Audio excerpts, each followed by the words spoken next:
Before I get into that, I actually want to say something, Tony. I was one of the founders of a job board called Total Jobs back in '99. I've had a history in recruitment that goes back a long time. I worked and was ad director of an IT magazine back in 1986 called Computer Weekly. I remember we did our first £1 million month and 120-page issues, and Bill Bottrell took 40 pages for the S3 group. My company also produced newsletters for people like APSCO. So if any of our APSCO members and you get their new bulletin, my company produced that. We produce the team newsletter. Actually, what we do is we generate content, because it's content that engages with people. Advertising messages is as dead as a dodo. Content engages. What I would say is that I think your industry actually is under grave threat. You're not going to die. Job boards actually were never, ever going to, and never intended to, disintermediate recruitment consultancies, and I was one of the founders of Total Jobs. And the reason for that is very simple. Turkeys don't vote for Christmas. For job boards, 80% of our content came from recruitment consultancies. Without content, we didn't have a business model. Now, those job boards that struggled to make revenues did and have tried to present themselves as solution providers, which included things like candidate screening and shortlisting. I think as an industry, and it's particularly prevalent in the UK, we do have a unique ability to actually shoot ourselves in the foot consistently. We're the only country in the world where job postings to recruitment consultancies cost £10 or £15 each. Go to Germany and try to buy a job posting for £10 or £15 and they'll just show you the front door. Recruitment consultancies have consistently undermined the value in their businesses. The move to contingency, to me, was the most crazy thing I'd ever seen. In other parts of Europe, you don't actually see contingency to anything like the same levels. So we do seem to have this ability to, as I say, vote for Christmas. I look at fixed-price recruitment consultancies, many of which are actually now being run by mainstream recruitment consultancies who go and buy some technology off the shelf and set themselves up as a fixed-price firm. To me, £199, £500 for a candidate? Holy mackerel, what are we trying to do to ourselves? And I think the move towards in-house recruitment is way more of a threat to our industry than actually job boards, interesting enough, ever were. And interesting enough, many in-house recruiters are the same people that vociferously say job boards are dead, because what they're moving to is their own sourcing model. And they buy their nice LinkedIn subscription and they find all these candidates and they build an employee brand and they build a career site, which is one of the things I provide to them. And they go and hire direct. I've just done a survey amongst 100 top in-house recruiting firms. Their average saving over 3 years is 80% of what they used to spend through recruitment consultancies. Now, I think if you're in a niche space, you're in a really good place. But I think if you're one of the big generalists, and I might be wrong and a few people are going to absolutely annihilate me, I think you've got some troubles. And I'll use a story to illustrate it. 1999, I left, sold my advertising agency. I'd also actually been an ex-MD of a big regional newspaper group. I set up Total Jobs and I was invited to go to a regional newspaper conference. And I was talking about job boards. And they all went, no threat at all. We own the regional marketplace. We have brands. The Manchester Evening News, £75, one of those single-column centimetres. And I asked the question, how many of you in this room actually know how many ads you lost last week individually to a job board? Nobody could tell me. I said, OK, this is how it's going to happen. You'll lose a couple of ads initially to a job board. Just 2 or 3. Value, maybe £1,500 to your business. But there's 600 of you sitting in this room, and if 600 of you each lose £1,500 worth of ads, it's quite a lot of money. And then you'll lose a couple more ads. And then you'll lose a couple of more ads.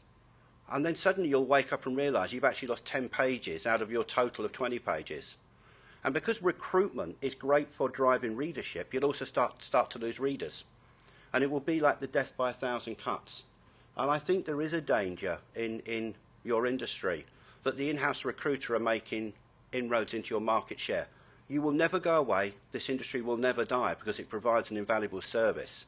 But I do think the shift from maybe 80% of business being put through third parties will move to a much more European and American model of about 50%. So there's going to be some market share fallout.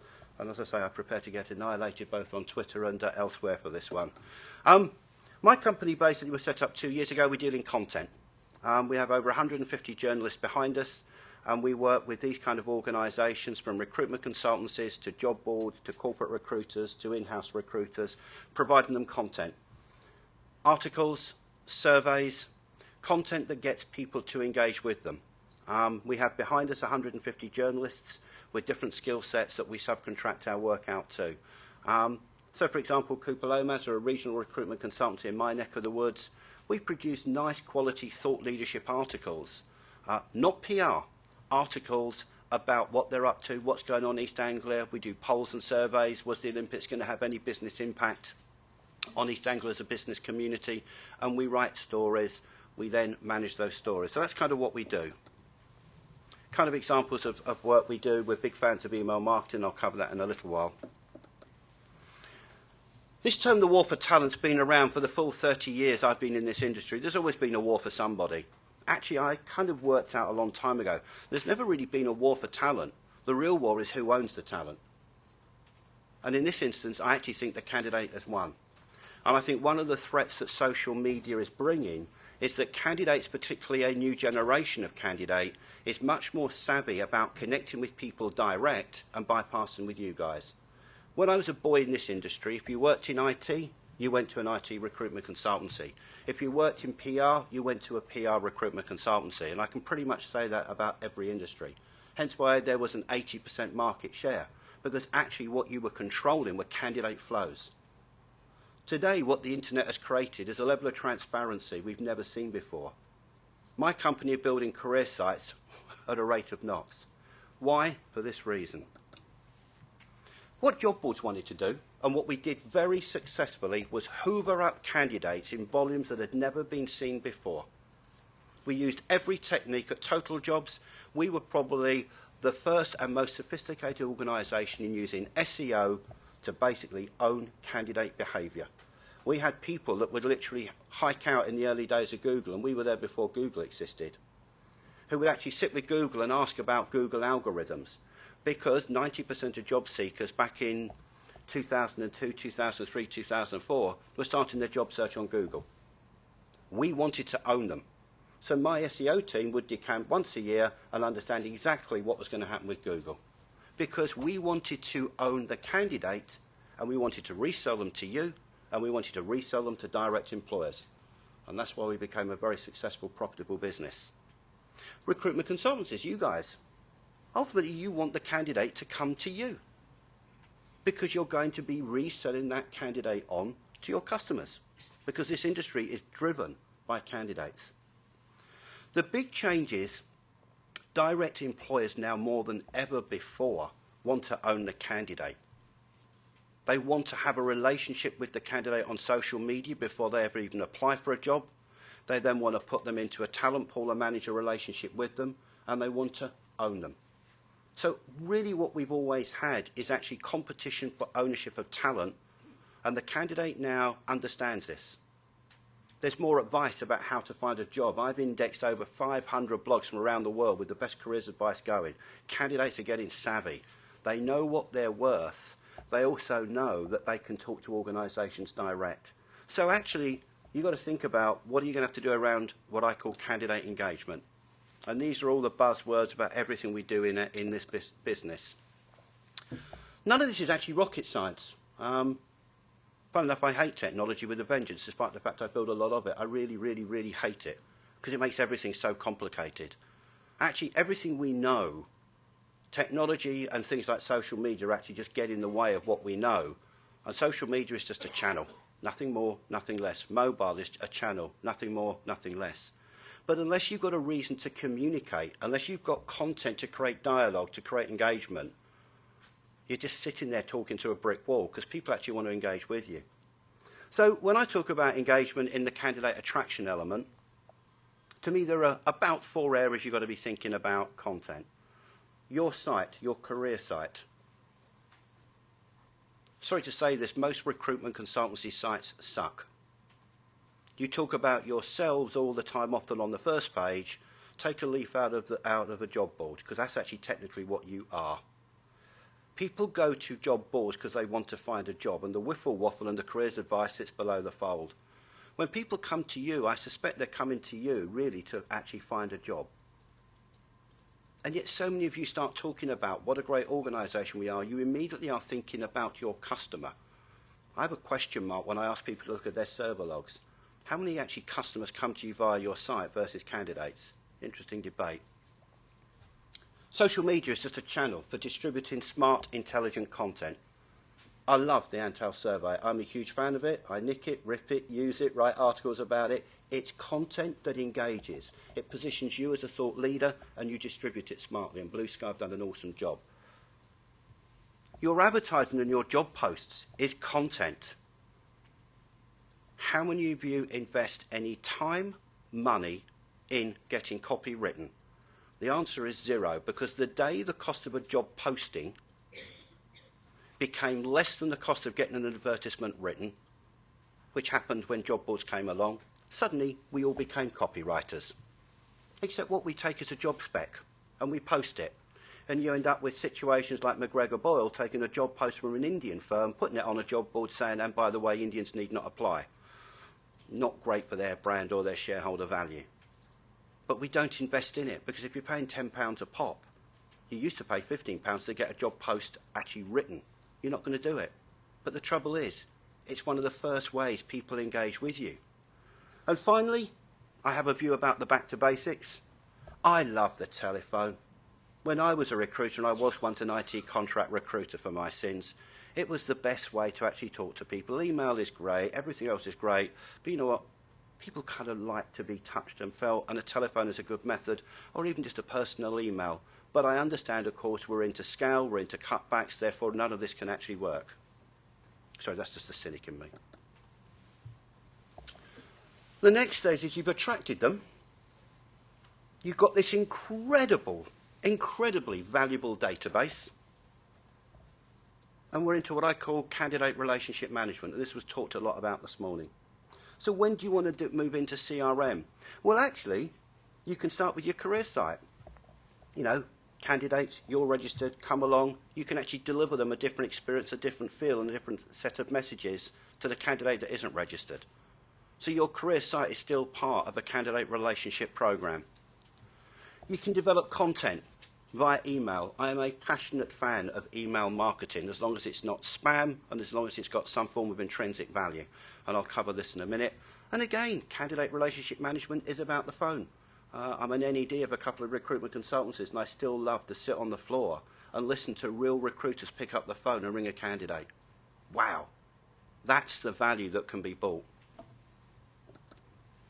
So if you're thinking about content, your communications, and I thought Tony put up a great example.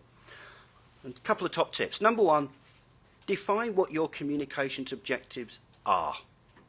Who is it for? What is it for? Who is your audience? And how much do I want to invest and spend in it? Where is your target audience hanging out online? Well, the assumption... So, number one, LinkedIn ain't about content. It's a CV database inside out. No matter what they say, and excuse me, LinkedIn, it still is. That's a brilliant tool. But Twitter, Facebook, blogs. Well, the funny thing is many of you will have this tremendous thing called a database. And when you have a database, I had a database when I was running Computer Weekly of only 100,000 people. But we loved it. We nurtured it. We cared for it. And we generated £12.5 million a year of advertising revenue from it. Your database is one of the most your valuable assets. Manage it, love it, nurture it, care for it, and I'll get onto that in a minute. But your audience aren't just there. They're all over the web. It's just about saying who, what, when, where, why is my audience. What content's going to engage with them? Quick show of hands. How many people engage with people on Twitter who put up, I'm stuck in the M25, yaboo, yaboo, versus, here's a really great link to a smart piece of content I think you're going to enjoy? I think most people actually tend to follow people on social media who are saying or linking them to intelligent things. The world is full of content. You've got to go and find it, and then manage it, and then deliver it through your own channels. And how will you create this content? Are you going to create original content? Or are you going to aggregate content and redistribute it? Where do you find good content that others have created and you can share with your audience? I steal content. I have actually personally indexed 7,464 sources of HR and recruitment information around the world. I pretty much index every blog. 5 minutes, blimey, I'll rush. So, why have I done that? Because I'm a very sad human being. But actually, I've built my business on that simple proposition. If you want to know the top blogs in Germany in HR, you come to me. What I can also do is take that content, give it to a German recruiter and tell him how to redistribute it to position himself as a thought leader. How do you share that content smartly and effectively? What are the channels you're going to do to redistribute all this wonderful free content? And finally, what are going to be your success KPIs? We all go as an industry piling into stuff often without actually setting those business goals. And actually, this is about your business. It's about what do you want to achieve, what are going to be those measurables. If you want to be placing candidates, you can use content to place candidates as long as you can measure it. If you want to win customers, you can do the same thing. This is the scary slide. Every one of these is actually potentially a free source of content. I'm going to skip over this, but I'll distribute. I've got a whole load of tips and lists of what kind of content you could be sharing across social media. From telling people about you and your company, video is huge. Use video. Immediately you get a 50% uptake on your Google search rankings if you put a video on your homepage. Because Google owns YouTube and it automatically, with the search algorithm, gives it a 50% upturn. You'll want SEOs because you want to be in the homepage in your sector. Each of you individually, I suspect, is a domain expert. Tell people you're a domain expert and then demonstrate it by telling them what you know. Funny concept, it works. I've got away with it for 25 years. I don't really do much other than tell other people what I think. Put surveys, polls on your site. Seek expert opinion. Guy at a recruitment consultancy near me called Red Fox deals in food manufacturing. Had the cheek to ring up the head of food purchasing at Sainsbury's and say, could I come down and do an interview with you? Got an interview with the guy. We've all got egos. He's had 21,000 hits so far on YouTube on that one video. And if he'd actually broken the story about horse meat, he would have had billions, but that's another story. When you're creating content, kind of Google likes words like 5 tips for a candidate on how to find your next IT job. Think about these kind of things. So, my kind of final top tips. Today, we are all publishers. We're not all professional publishers, but we're all publishers. Every time we tweet, every time we do something on Facebook, every time we write a blog, we are a publisher. The world has become one great big eco-publishing system. That's why Facebook exists. And relevant content is king. Search engines love it, Google love it, Facebook loves it. So it's king. A simple thing I do for clients, I've just finished a project for a rather large global brand. How many of you use RSS feeds? You know, you find a blog, you save it, you look at it, great. I've just built a content library for a global brand that's got 250,000 people following them in 5 groups on LinkedIn, which was amazing, and LinkedIn did a great job. But actually they had no content to share. So they gave me the brief, and what I built them is a library of about 500 of the world's best blogs and sources of content in their sector, across the 5 sectors. It means their recruiters can go into an RSS feed, find a great story, and literally click and post straight into LinkedIn, and suddenly people start to follow them or engaging with them. And it's free, or you can do it relatively cheaply.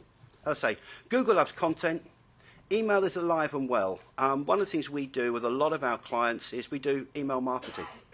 We share content in newsletters at the end of a month. But one of the things I'm staggered about, the amount of recruitment consultancies that when I say, oh, by the way, we'll need your database. Now, some of you may smile at this, some of you may not. And they'll send it to me as a CSV file. Their single most valuable asset, the biggest I've had, is 145,000 email addresses for me to upload into my own content management system. And what I normally say to them is have you spiked, yeah, there's a person hiding their face here. Does anyone know what I mean by a spike or a seed in the database? A couple of you. Simply put, your database is one of your most valuable assets, your CV database. Anybody with a reasonable modicum of technology can take that database in a nanosecond. You know, the nano is a wonderful way to nick data. You just wander in, plug it in, you can download the whole database. In the publishing world, a seed is when we make up a spoof email address. So it might be GrannySmith at your email address. And what happens is that you'll know that if you then get an email in that inbox, only you know about it, somebody has actually nicked your database. And I normally recommend people put in about 10 to every 1,000. If you've got 100,000, I normally say to people, maybe put in 30, 40. But all it means is if you get, or one of your trusted inner circle get an email address, to that email address, someone's nicked your database and is using it without your permission. Sounds common sense, but I come from a publishing background where our database was king. So make sure if you do one thing today, go back and just ask, have we seeded or spiked our database? It's your most valuable asset. And actually, the future of a recruiter, I think you're going to be marketers, PR specialists, CRM specialists, mobile and video channel managers, content aggregators, curators, distributors, and somewhere in there you're actually going to make a placement and make some money. The funny thing is, we still do the basic things, we've just got more tools to do them smarter and better. Appreciate your time. Oh, and one more thing. P.S. Don't forget to engage on the 14th or else. There you go. Cheers a lot.